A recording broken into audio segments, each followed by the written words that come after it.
Okay,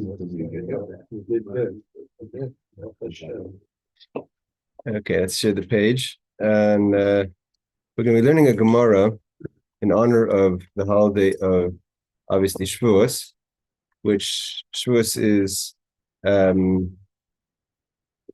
one of the things that happened on Shavuos is the passing of David HaMelech.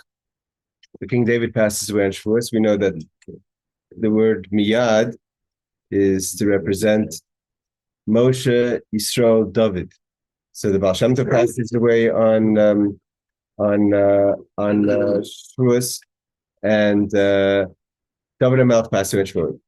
That's the Gemara tells us David Batzeres, he passes away on Shavuos. So we're going to learn a little bit about David HaMelech, and an interesting piece. There's so many Gemaras to talk about David. So, but just before we start, so we have a little background of the story. This is not, I'm just going to read this from, it's a custom that we actually, some have, and Chabad is one of them, which is to learn the Talmud of Sota, which has 49 pages, because we start with the second page, that is dealing with, that deals with the laws of the Sota. And in there, we have about, this is where I find it, yeah. We learn about, at the end of Sota, in page 42, we study it's the laws of how the Jewish people went to war. So we all know that in Parshas Kiseitze, we learn about there was a Moshe Muhammad, the person who was anointed, that he would put your phone on stop. He would please. He would get the army ready for war. So in the laws of the war, it talks about different wars the Jewish people had, and it discusses the war the famous war that the Jewish people had in the area of Beit Shemesh, which was the battle of King Saul when he faced Goliath. Goliath, everyone knows, Goliath is the giant of a man who was the warrior for the Philistines. They lived what today is known as the Gaza area. That was the Philistines was a little bit, maybe they had a little bit more north of what today I think could have been as far as Ashdod, Ashkelon. Yeah, I think the remains of the buildings that were destroyed by Shimshon, by Samson, was in I think there's a gas on. No? Huh? There's a gas running. Okay. Yeah. So there was I think it was in the area, I think they found it near Ashkelon. But either way, kind of that area is what the Philistines was. And so that was David's first interaction with major war. He goes and he beats Goliath, everyone knows the story, and he becomes the son-in-law of Saul, and then he becomes the army general, etc. So the Gemara over there talks about, and also connected a bit to Shavuos, about who is Goliath. Who is he? So we know Goliath is no stranger to the Jewish people, and he's definitely no stranger to King David. Why? Because again, in Shavuos, the custom some people have is to read the book of Ruth, and the book of Ruth is the story of Naomi, who her husband and her leave Eretz Yisrael in the time of famine. They were from the tribe of Yehuda. They go to Moab. They integrate into the society over there. Their two sons marry the two daughters of the prince of Moab. They have Ruth and Orpah. So Ruth and Orpah become the daughter-in-laws of Naomi and her husband. I think his name was Elimelech. No, Boaz comes later. Elimelech, his name was, I think, right? Instead of Ruth. And she goes, her husband dies, her two sons dies, and she's alone. She's left. She has nothing. She goes back with her two daughters to Eretz Yisrael. On her way back to Eretz Yisrael, one daughter-in-law says, she tells her daughter-in-laws to go back. This is my trip. This is my journey. It's my people.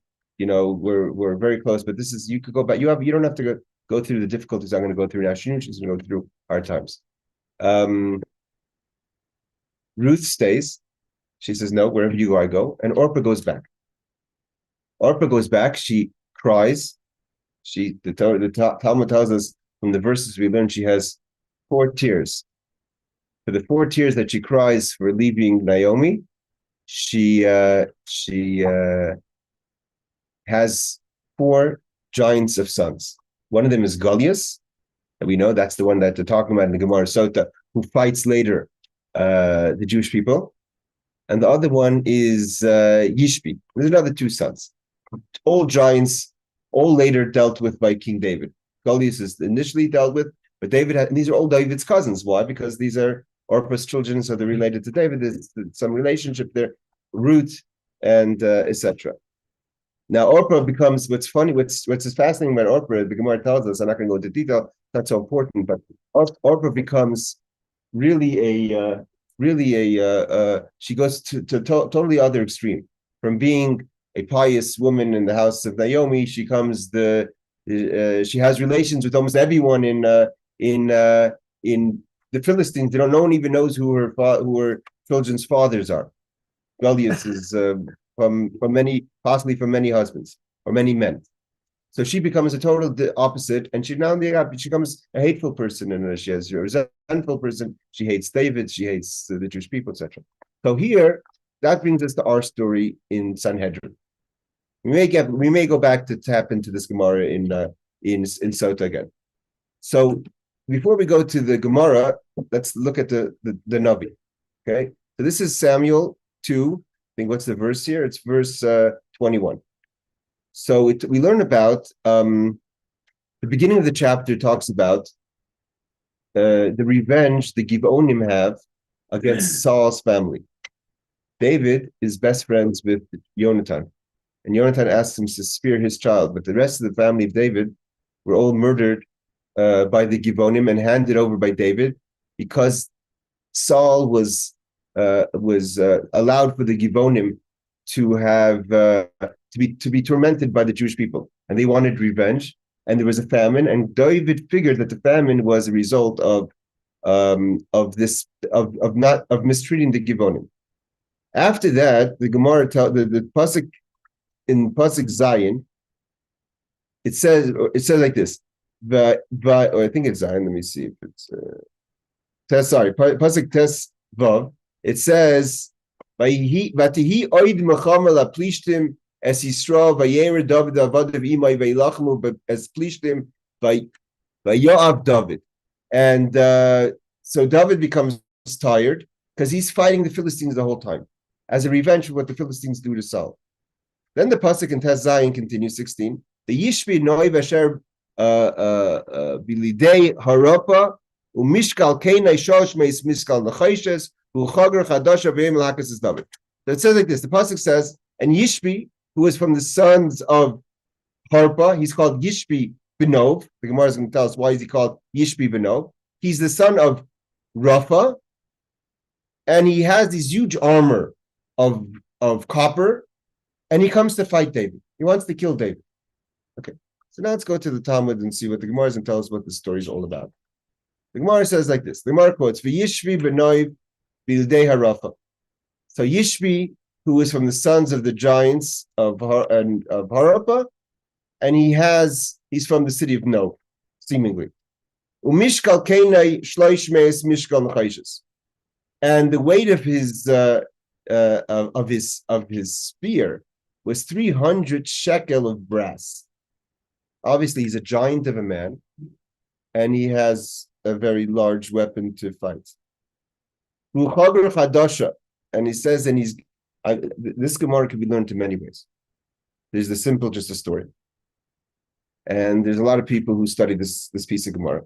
One of those who I listened to a class from many years ago, taught this Gemara more than once, was who took this entire story on a political view of the current situation of the Jews of Eretz Yisrael and the Palestinians.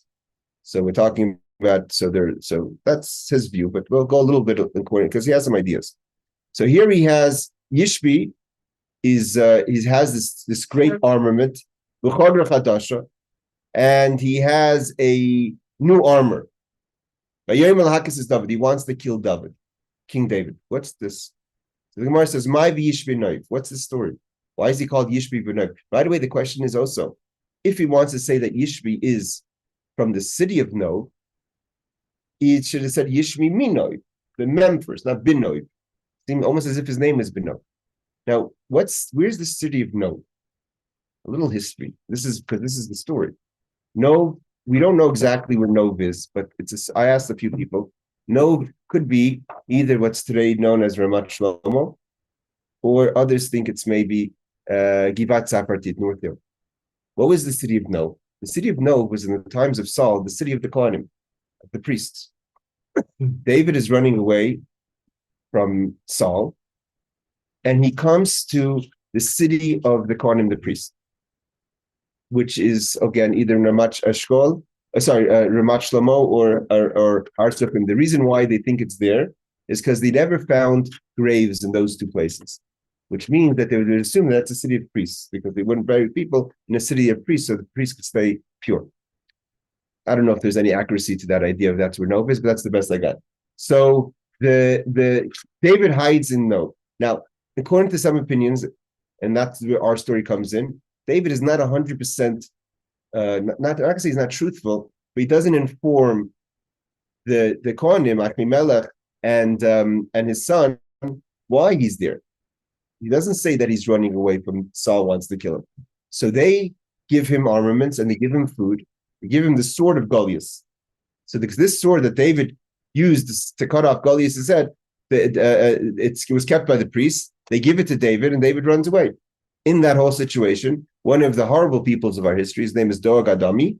Doeg Adami was a very conniving, he was a very learned person. The Gemara tells us earlier that he was a big Talmud Chacham, but he was a big Baal Lashon Hara. He's one of the people who don't have a portion in the world to come. He's on a very short list. He goes and he reports back to Saul what happens. Saul sends back Doeg, and he wipes out the entire city of Kohanim. He murders the entire city. Because he causes this jealousy for that Saul has for David.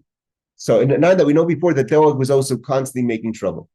So here it says, Vayom al Hakasav, Ma Yishbi Benov. Rabbi Yehuda Marav. So the Rabbi Yehuda Marav says like this. Ish Shaboy al Iskino. The story of Yishbi is that God wanted to make right the story of Noah. Now seemingly David did nothing. David is just running away from Saul. Saul kills the people of Noah. Doeg kills the Kohanim of Noah. But David's part of the story. Many times we learn from this that even if you're innocent, but if you're part of the story, you're part of the story and you have to answer for it. Even though David didn't do anything, he's just running away. Like I said, some people say that he wasn't 100% full of information about why he needed the sword and why he was hungry. So, Aliske Noib, David. God speaks directly to David, which is by the way, a very interesting concept. We find both by David and Saul and Shlomo. We don't find this by Saul. We find Saul prophesied, but this open line of communication between HaKadosh Baruch Hu, between God and David, is amazing because David has a team of prophets. He has, Nasan Navi and Gad Navi. It's not like he's lacking prophets to be but those were political prophets. But there is a personal relationship that both King David, and Shlomo have with Hashem. So God directly talks to David. And he says like this. He says that until when will this sin be concealed in your hand? You are involved in the story of why all the Kohanim were murdered in Nob. You have to account for it. Because of you, the city of Nob, the city of Kohanim, was destroyed. And now he blames also, this is even more extreme. The fact that he wasn't 100% truthful or not full of information in the city of Nob is one thing. But here, Doeg was a horrible person. The Gemara literally says Doeg was a horrible person, a person that doesn't have portion of the world to come. But God still says, you brought out the worst of Doeg. And banished. Doeg was banished from the world to come because of you. And because of you, Saul and his 3 sons were killed. Why? Because Saul was punished for the city of Nob. So God now this is towards the beginning of David's rule. He says to David, you have to answer for your involvement in the city of Nob. What is the choices God gives him? God gives him choices.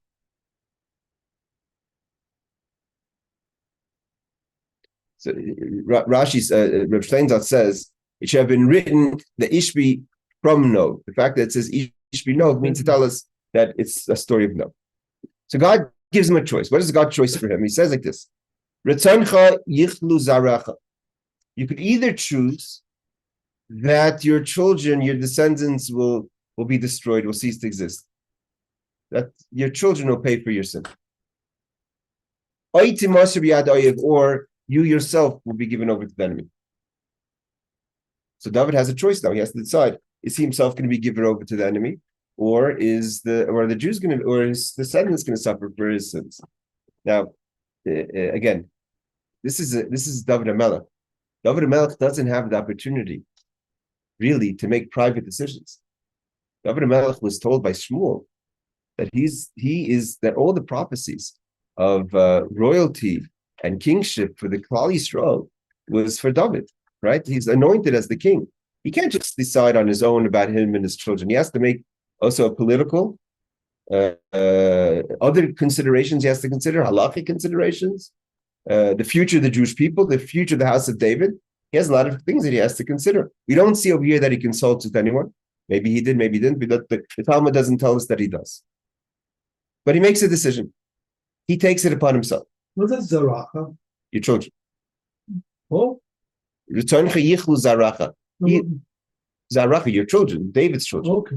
That God's giving him either that David's children are going to be annihilated, or you're going to be given over to the enemy. You have to choose. Yeah. What? It seems like. What would be the obvious answer? It's not focused on the seven. Yeah, test for him. No, this doesn't seem like it's a test. This doesn't seem like it's a test. It seems like this is a question. And I think the question really is, and he wasn't yet, I don't know if it would be way too early for him to have walked away from his role as being David HaMelech. Like, this is early. This is Solomon's not born yet. This before the story of Bathsheba, seemingly. There's a lot for him to consider. Like, imagine you just get into the job after you promise that you are the guy. You're not. It's not so. And throughout, it's early into his role, and he has to make this hard decision. It's interesting that God comes to him so early in this role. And it's a good question about if it's a test or if it's a legitimate question. We're going to find if we get to the next piece of Talmud we want to learn. We're going to find that the similar is in the story of Bathsheba. That when Bathsheba, what happens is, Bathsheba, David kind of brought upon himself the story of Bathsheba. We're going to learn that, but David is he wants to be, mentioned in the big boys. The Merkava is the chariot is 4. So there's different opinions who are the 4. It's definitely Avram, Yitzchak, and Yaakov, or it's Rachel. That's why the month of Iyar is Aleph, Yud, Yud, Reish, Avram, Yitzchak, Yaakov, Rachel. But there's other opinions that David's part of the Merkava. So David says, why did we say in the morning prayers or in the daily prayers, Elekei Avram, Elekei Yitzchak, Elekei Yaakov, God, the Lord of David, the Lord of Avram, Yitzchak, and Yaakov? Why don't we say the Lord of David? So God says, you don't just get to be on that list. You have to be tested. Oh, you can't just get here. You have to be tested. So he says, okay, test me. So the Gemara says, from this we learn, never has to be tested. The God says, you know what? I'll test you. Not only that, I'm going to give you I'm going to make it easier for you. I'm going to even tell you what I'm going to test you on, so you could be concerned. You could watch out. I didn't tell them what I tested them on, but I'll make it easier for you. We'll do it. That you're from the younger generation. We're going to make it easier for you to get on the list. Affirmative action. So he says he gets tested with Bathsheba, and he doesn't make the test. Okay. So he says. So David chooses mutar emsar biyad oyev lo yichal zari. He says that you said. He goes, I my descendants have to keep on existing. I will be given over to them, not my children. Again, David HaMelech has to make a decision on it's there's a lot of time when you hear a message like that from God, you have a conversation from God. Imagine the next morning you have to get up, and you can't just give up. You get up the next morning and you're still King David. Like, God has to do what he has to do, and you have to do what you have to do. You were never told not to be king. You were never told to write a will or to start making plans for the afterlife. God just said whatever, it's going to happen when it happens. And then it happens. Yom Echad, one day, Nifak liskor bazai.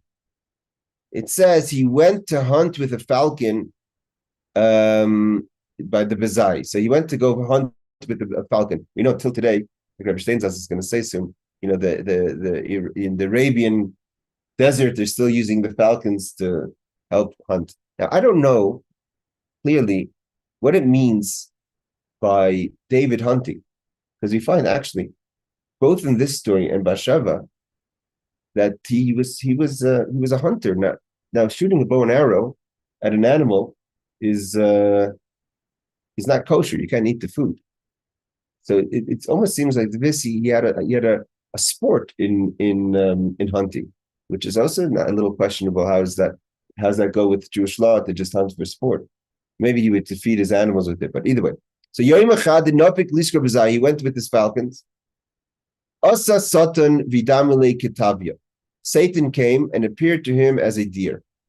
Oh, so now he's hunting. Psak Be Geira V'lemati. He shot an arrow at the deer. Now again, see, shooting an arrow at the deer, it depends. Unless he would trip him up in a way that wouldn't make him a treifa.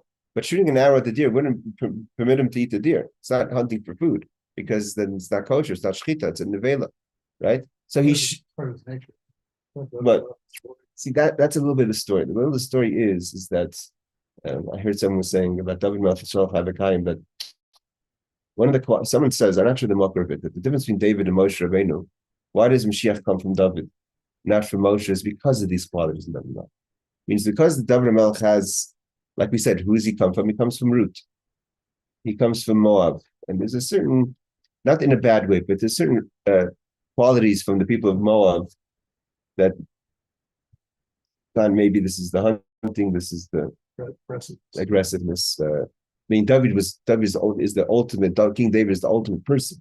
He's the ultimate servant. David Avdi serves, he sets up the tent of tshuva. I mean, he is, but he lives the full life. He goes through the ups and downs of life. Even the story of Bathsheba, also, evidently Satan knew what trips him up. So it was always hunting. He always got tripped up by hunting. So he gets tripped up with this Yishbi with hunting, and also Bathsheba. David was trying very hard to be protected. That God told him he's going to be tested with a woman, so he's very protected. He did all kind of things that he shouldn't be vulnerable to this. And so he was standing on his roof, and everyone knows the story. He stands on his roof. He sees Bathsheba, but how does he see Bathsheba from his roof? She's hiding behind a beehive, and so she's protected behind the beehive to get ready for the mikvah. So again, Satan comes as a bird, and the first thing David does is he whips out his bow and arrow, and he wants to shoot the bird. And he shoots the bird, and of course it's not the bird. He hits the beehive, and the beehive explodes, and there's Bathsheba, and then the rest is history. Then comes Solomon. So Asa Satan Vidamile Kitavia. Satan comes and he appears as a deer. Takbe Gira Velimatis. So David Ryder grabs his arrow, his spear, and he tries to kill the deer, and he can't get him. But now he becomes obsessed with this deer. He needs to catch it. So where David was at the time, we don't know. But he wasn't I don't believe at that time he was yet in Jerusalem. But he chases the deer until he gets to the Philistines. Again, he's on his own. And we're going to see what's interesting is that what day of the week is this? This is Erev Shabbos, Friday afternoon. David HaMelech is with his bow and arrow. Yishbi Benov, and all of a sudden, he comes to the Philistines, and he's not careful. He's on his own. David has a history with the Philistines. He should have been more careful. He was a little careless, and he's running on his own with his bow and arrow to hunt with his falcon, and he ends up by the Philistines, and these are his sworn enemies. And again, he has Mishpacha there. He has Orpah there. It's complicated. And he has Goliath, his cousin that he killed, and he has, all of a sudden, who sees him? Yishbi. Yishbi is another son of Orpah. So that's why the pasuk says that if you go back a second, in the verse it says, B'lidei Harafa. In the Gemara in Saita, the Gemara asks, why is she called Harafa? Why is she called Orpah? She has different names, but this is the same person. So he's Yishbi. Omar, he says, when he sees David, he identifies him. Says, he's the one who killed my brother Goliath. David kills Goliath. So now he wants revenge. And we just said he had this huge spear and he has this armament. He's a strong person. He's a giant of a person. Kapte kamate. So what does he do? He binds up David, doubles him over, and he places him under the olive press. So he wants to crush David, King David. Now, in some of the people who use this Gemara as kind of aligning it with political times, which means basically it doesn't have to be only pressure, physical pressure, but also pressuring David. David's now in a situation where he's vulnerable to the Philistines. They have full control. Yishbi has full control of him, and he wants to crush him. Now, David knows that some way or another, God didn't tell maybe exactly how he's going to die, but he knows that he made the choice of death over his children. So, nevertheless, God doesn't give up on David. It's Abid B'lei Nisa. He makes a miracle for David, and Mochalei Ara V'toisei, the sand becomes soft. So the press is there, but he's being pressed into soft sand. So he's not. Rash says either he's pressed into soft sand, or this becomes like a hill that kind of. But either way, he's not. Yishbi, with all his weight, and he's this giant of a person, can't. Now in the Gemara in Sota says that I don't know which brothers were bigger, but Goliath was the giant and the warrior, and he was again the reasons that Goliath was spoke against God, spoke against the Jewish people. I mean, he was a very brazen chutzpah person, but he wasn't the greatest of his brothers. Of his brothers, could be Yishbi was a bigger person than him, so he wants to take revenge for his brother Goliath, and he wants to do it against David HaMelech. So the ground comes soft. So we already know that God doesn't want to actualize the punishment, because he could have killed him right then and there. He could have crushed him. That would have been the end of the story. But God makes a miracle. Now, so what is the obvious question? Why does he make such a light miracle? He could have just saved him. Like, he was set up. Why does, if he's making the miracle, why is, so obviously Hashem wants, it seems like from the end of the story, I think I'm going to open up afterwards. I want everyone to share what they feel, because I think the story is a lot more than just meets the eye. I think Hashem wanted David to change his mind. He didn't like his decision. God didn't like what David said. He didn't like his choice. So he makes a miracle, the ground softens. And therefore, David talks about this experience in Tehillim 18. He says, Tarchiv tzadi tachtoi, you have enlarged my steps beneath me. Loi ma'adu karsulai, that my feet did not slip, meaning that God protected him, brought him the space that he shouldn't be crushed by Yishbi under the press. Okay, so let's Steinsatz tells us hunting method was widespread since the ancient times. Falcons is still popular sport today worldwide, including in Middle Eastern cultures. From the Middle Persia hunting, and the idea of liskar bezai, they're missing half of the message here. Okay, he doubled him over. The meaning is that he placed him in a garment and wrapped him in it, and then tried to crush him. Now here, Rabbi Steinsaltz wants to tell us something which is interesting. He says about Satan, that Satan, you have to separate the Christian or other religions that talk about Satan and the Jewish view of Satan. He says the Bible and the rabbinic literatures, the figure of Satan is the persecuting angel whose name means adversary. Satan means to be an adversary. Therefore, his title is more accurate as the Satan, because he's in the incident related here, his role is that of an emissary of God. In one of Zechariah's versions, the prophet sees the Satan charging Yeshua, the high priest, with unspecified accusations. The Satan's evil image stems primarily from his role in the opening sequence to the book of Job. In the preface to the book, in the discussion of the essence of suffering, the Satan alleges that Job is virtuous only because God has bestowed his what's his word? One offense upon him. God grants Satan permission to rob Job's possessions. Okay, but Rav Steinsaltz says the idea of Job, of Satan taking souls and all that, that's not a Jewish thing. But Satan is a messenger of God, and here he becomes the messenger of God to trick David to run to the Philistines. Again, Satan, in both cases, Satan only sets up the David. He doesn't force David. David reacts to Satan, like he chases the deer or he shoots the beehive. So David is not. Satan knows David's weaknesses, but he doesn't. The actions are David's alone. Okay.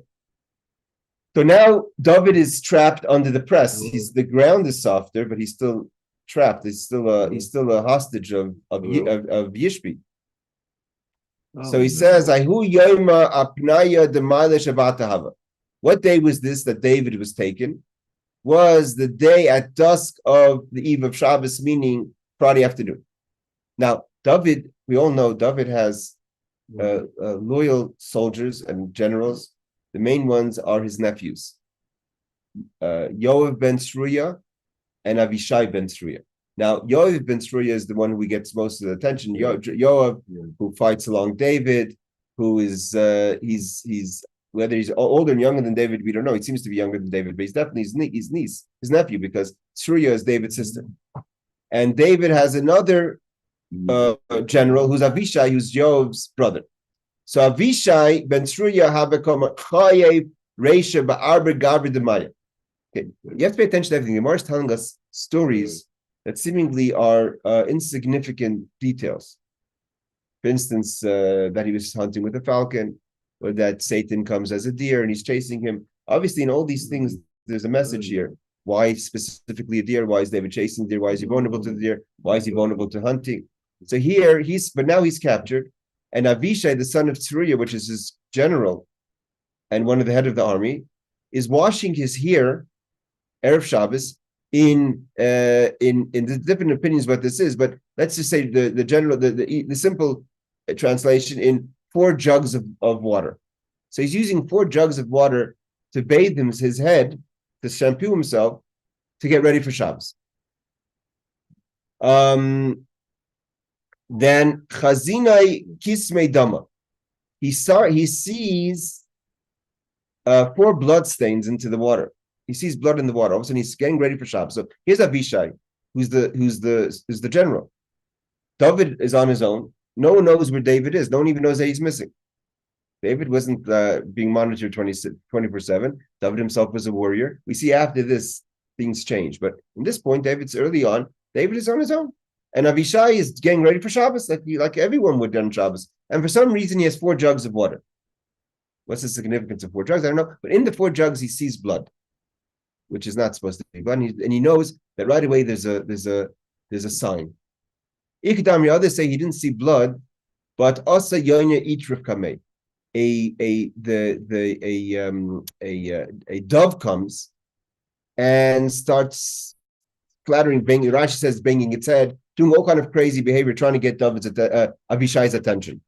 So Avishai right away realizes something's wrong. Someplace, somewhere, something's wrong. Doesn't know what. Omer, he says like this: Knesset Yisrael Yoina imsilya, that the Jewish people are compared to a dove. Like it says, Kanfa Yoina Nechpo Bakesa. So we have a verse to support that the Jewish people are like a dove. Shma mina, from this I know right away that David Malki Yisrael B'tzari Shari, King David's in trouble. Why does he know that King David's in trouble? Because the Jewish people were not in war. So if the dove is panicking, it means a sign that something's wrong with the Jewish people. It can't be the Jewish people as a whole, the way we see it now, because everything seemed okay.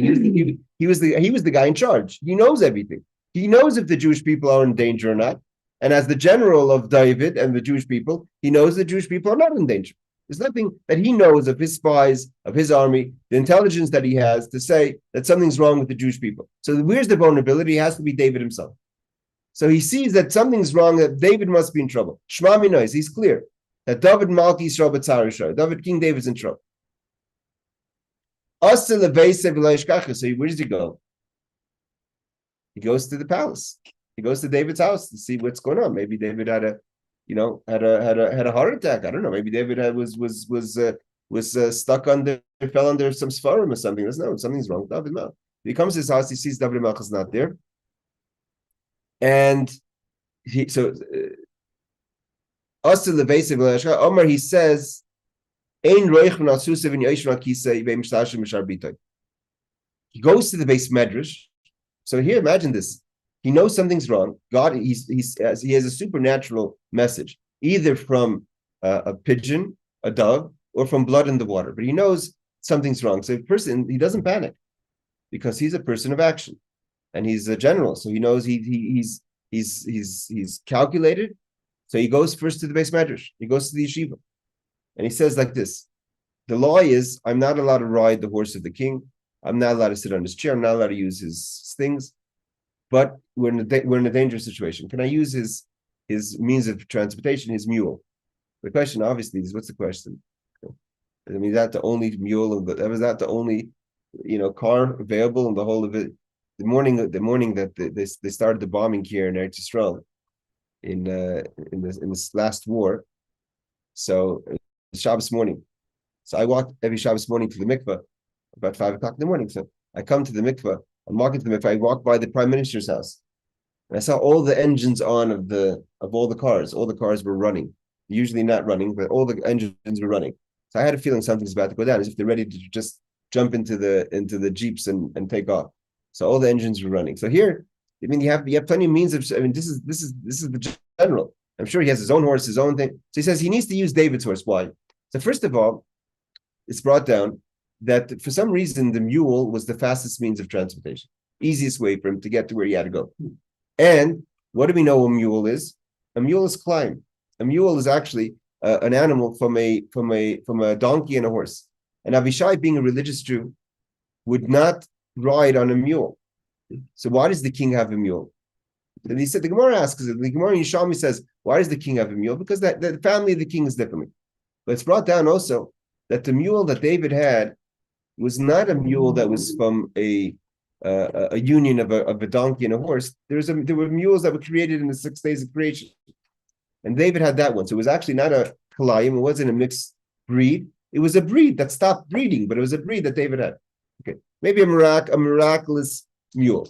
So he goes to the base medrash. He asked him, could he ride it? So also shel base medrash, he asked the base medrash, if you're in danger, or there's a danger to the Jewish people, as the general, he knows he can make that call.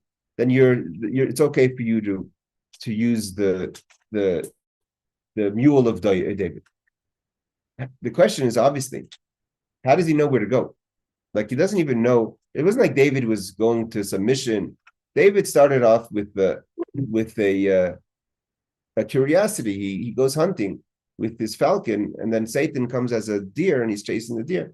So Rachav the he goes on the mule.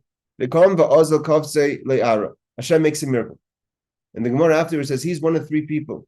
Now God made a miracle that the ground,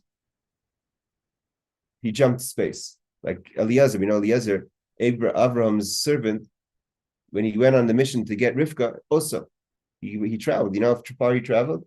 He traveled from Eretz Yisrael all the way to Macedonia. I mean, that doesn't, camel, that takes a while. He got there the same day because Kifitz Zaderach, he had jumping. So here God again makes a second miracle. So the first miracle that we have is that the ground softens under David. The second miracle is this third miracle. Second miracle is that that he even knows that David's in trouble because either the blood or the dove. Now he runs and he gets Kfitz Saderach. Gemara says, as he gets into the Philistines, who does he meet? This Orpah. You have to remember, Avishai is also Avishai ben Sruya is also David's cousin. So he's also could be related to Orpah. So he sees Orpah sitting outside. And what does she do when she's sitting outside? She is the mother, and who's Orpah? Orpah is the mother of Yishbi, the Hava Novla that she's knitting. So she's pretending to be a nice old woman knitting. You have to remember this is many years later, right? She pretends to be makes. In the meantime, she's really a terrorist. Like, that's Israel's facing all the time, right? The kids and children, kids and children, women and children, but she's in there knitting as if she's being nice. She sees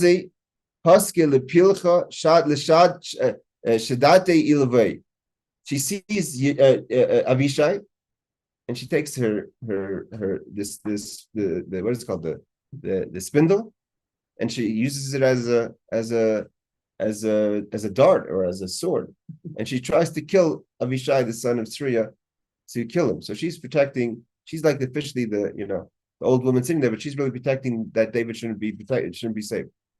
So and Savra the Mikzah, she wanted to kill him. Amrle, Alam Asi le Pelech. So what does she say to Avishai? She throws it at him and misses. She misses him. He's a soldier, so she misses him. So what does she do?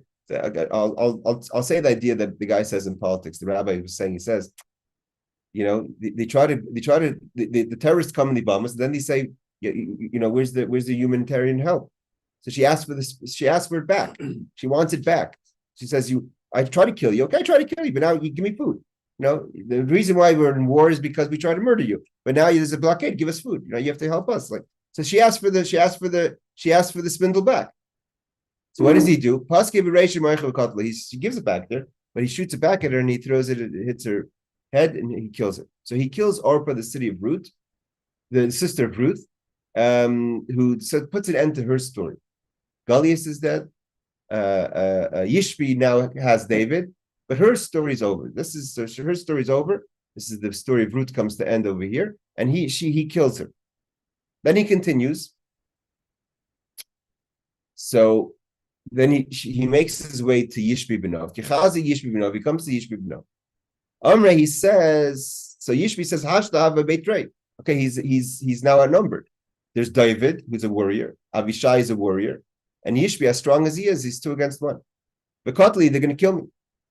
So Paskali David Le'ela, he decides that he's going to kill David. No more playing around, no more trying to press him with the pressure, with the olive press. He figured, but again, he could have just killed him, but instead he goes, never misses an opportunity to miss an opportunity, and he throws them up in the air and he puts his sword underneath. He figured that David's going to fall on the sword and he's going to die.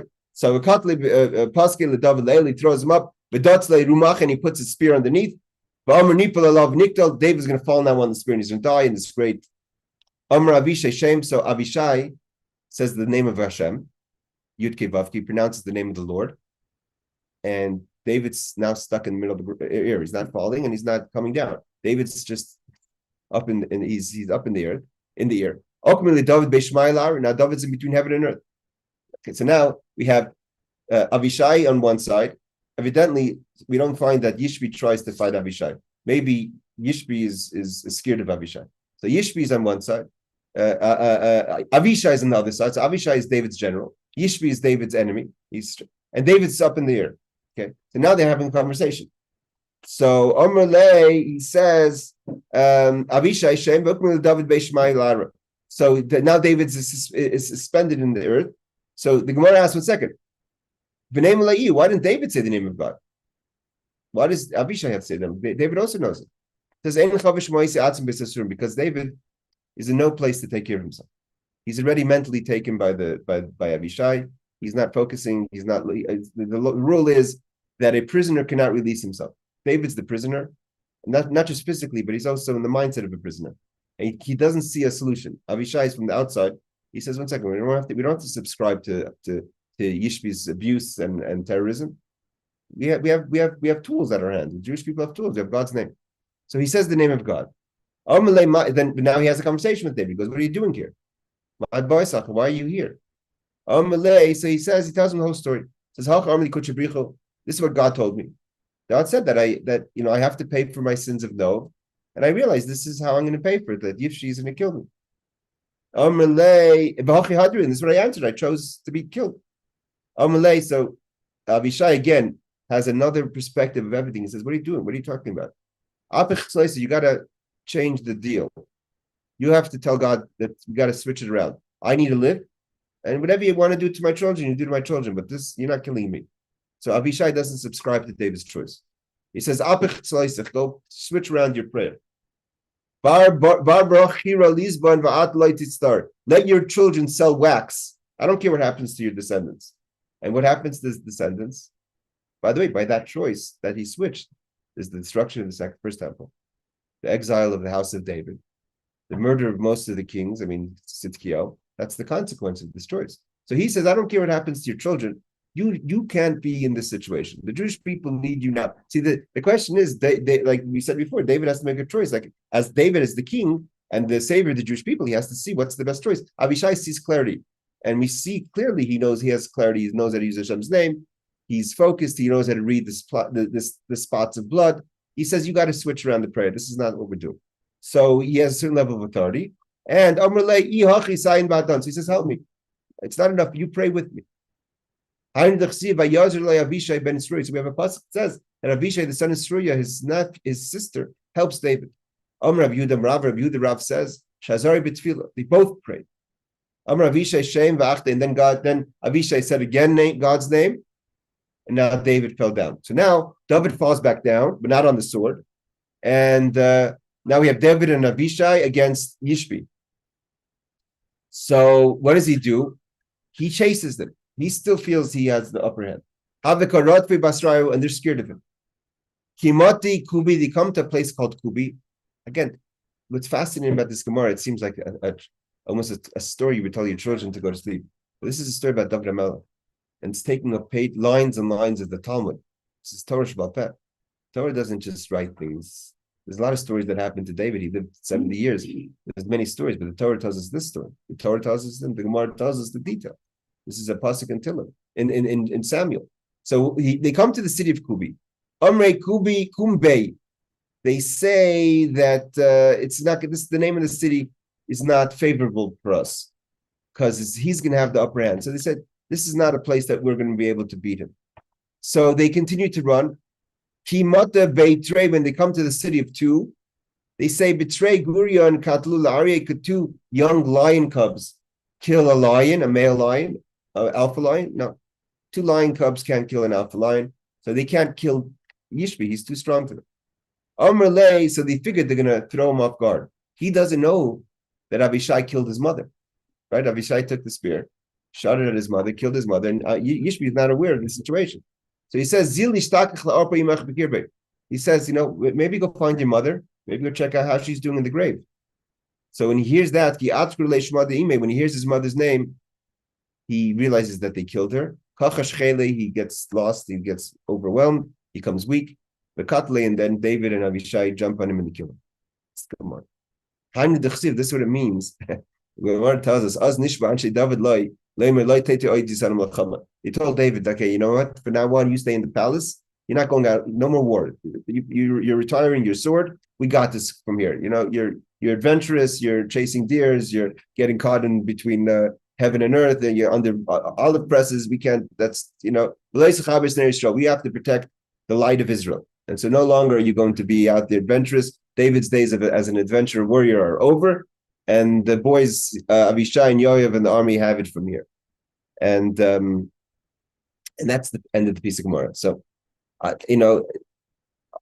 maybe the rabbi wants to give insight. The story seems like a very interesting story, but I think that what we can learn about the story is again about who David HaMelech was that he wasn't a simple person, and there was a lot of complexities about him. There was a lot of he had a lot of good people around him, and he had a responsibility that sometimes he himself maybe wasn't even aware of.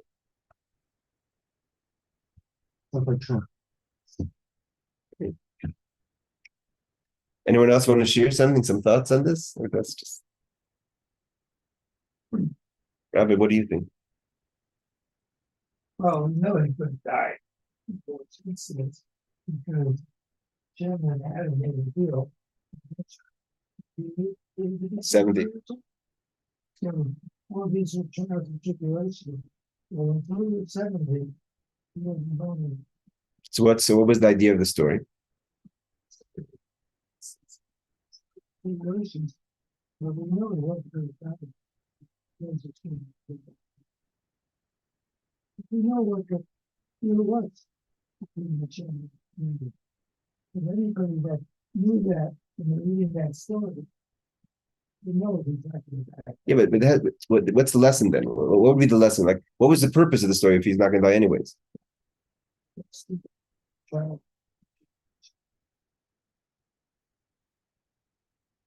Like the rest of us. Yeah, sure. We all have it. So he did it. it's in their job to be religious. They're looking for it. Yes, Maybe also the fact just to maybe think about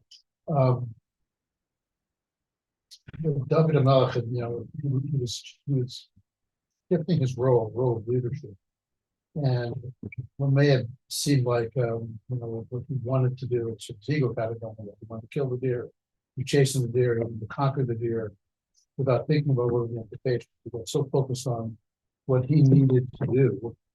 what he thought he needed to do. He thought he needed to do. It turns out that there were, and even making the choice between, because I really thought, oh, it's honest choice.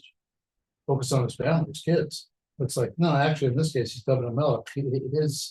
His presence was actually more important than were the children. She actually was not making the. There's a lot of levels to making those choices, particularly in a place of leadership, which is really wrapped up and says, you may be a good warrior, you can't go out there. Can't go there. Yeah.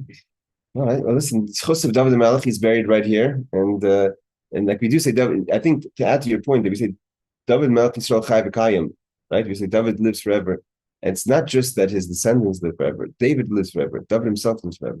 And I think that, like you were saying, that this moment, that whatever he needed to still do had to be done. It wasn't enough just that he would leave descendants. He had to live. He had to live more. He had to live long. Like even like the most amazing ending of the story, Bathsheba. That whole haftarah that we read in Chaisara, that means like after everything, they have a conversation about David Melech's future, about who's going to succeed David Melech. And what does she finish off with after he promises her that Shlomo will be king? She says, David should live forever. I mean, like we're just talking about his death, and she says, why? Because David's life is superior to any kind of future. Number one thing is David has to live. And anything after that is secondary. Beautiful. Right, everyone. You made mistakes. You made big mistakes. You have to deal with the consequences, but still move on. I mean,